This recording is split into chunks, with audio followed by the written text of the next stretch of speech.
Nation alert! Another round of news starting now with all the updates on our Washington Commanders. This is quick, direct, and straightforward information. If you're new, subscribe now and ensure you don't miss anything about the team. And don't forget to like me so I can keep posting here on the channel. Next, to start with the updates, after the heartbreaking loss to the Green Bay Packers on Thursday Night Football, the question is simple. What happened to the heart of this defense? The Commanders didn't just lose. They were dominated. The offense stalled, the defense unrecognizable, and even the special teams failed with Matt Gay missing 2 field goals.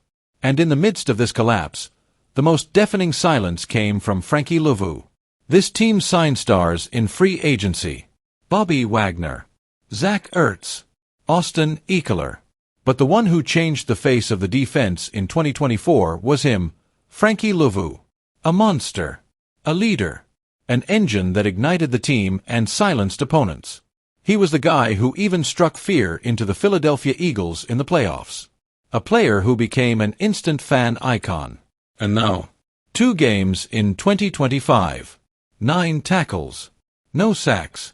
No impact. If you turned on the TV without knowing the roster, you probably didn't even notice he was on the field. Let's be honest, without Luvu in high rotation, the defense seems soulless. Against the Packers, no one took responsibility. No one ignited the game. And the result was a tired, energyless, almost apathetic team. This isn't Washington's style. This isn't the Luvu who won over the locker room and the fans.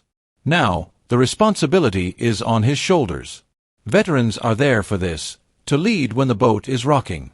And Luvu needs to stop being just a name on paper and go back to being the terror that sets the defense on fire. Because let's be clear, without Luvu, the defense crumbles. With Luvu in shape, Washington can hold its own against any offense in the league. The difference is huge. What's going on with Frankie Luvu? Is it physical fatigue? Is it a system issue? Or simply a lack of intensity? Can we trust him to still be the heart of this team in 2025? Or have we seen the best he had to offer? Is Frankie Luvu still the leader of the defense? Or has the spark gone out? Who should take over that role if he doesn't return to his former self? Comment below. Changing the subject, the Commanders just lost Dietrich Wise Jr. for the entire season, and their already limited defense has become even more exposed. And now I ask, who will handle this ticking time bomb? Wise was one of the few experienced defensive linemen.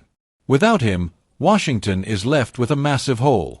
Jacob Martin and rookie Javonte Jean-Baptiste tried to hold their own against the Packers, but they failed. They were irrelevant. Invisible. That's the truth no one wants to tell. And if Dan Quinn and Adam Peters sit idle, this team will crumble defensively before the season even gets underway. Now, all the responsibility falls on Adam Peters. He has 2 choices: either act quickly and bring in someone to hold this line, or take a chance and hope for an internal miracle. An analyst has already hinted. Brent Urban, from the Baltimore Ravens practice squad, could be the stopgap solution. He's not a star. He's not a prospect. But he's a reliable veteran with mileage and discipline. And I ask you, is a 34-year-old the answer for a team that claims to want to compete in the NFC? Or is this just another stopgap that will deceive the fans? Washington can no longer afford to wait. We've seen this before. Defenses that lose depth fall off the deep end, and suddenly, it's too late. Wise is out. Depth chart exposed. And Dan Quinn's season is in jeopardy right from the start. It's now or never for Peters. If he doesn't make a move, the defense will be swallowed up. Urban would be just the first step. This team needs new blood. It needs to make an immediate impact. There's no point in piling on veterans just to say they've filled a vacancy. If the Commanders want to be taken seriously, the response needs to be swift, bold, and definitive. You can't throw away an entire season for lack of courage when it comes to making a decision. Should Adam Peters bet on Urban? Or is it time for an aggressive big-time move that shows Washington is truly thinking big? Comment below. Share your unfiltered opinion. Updated news to round things off. The Commanders not only lost Austin Ekeler for the entire season, but now they're betting all their chips on a 7th-round rookie.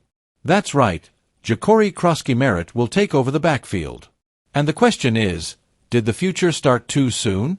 Brian Robinson Jr. was traded. Ekeler is now out with a ruptured Achilles tendon. Suddenly, a long-term plan turned into an immediate plunge into the unknown. Croskey-Merritt has only 14 carries in the NFL.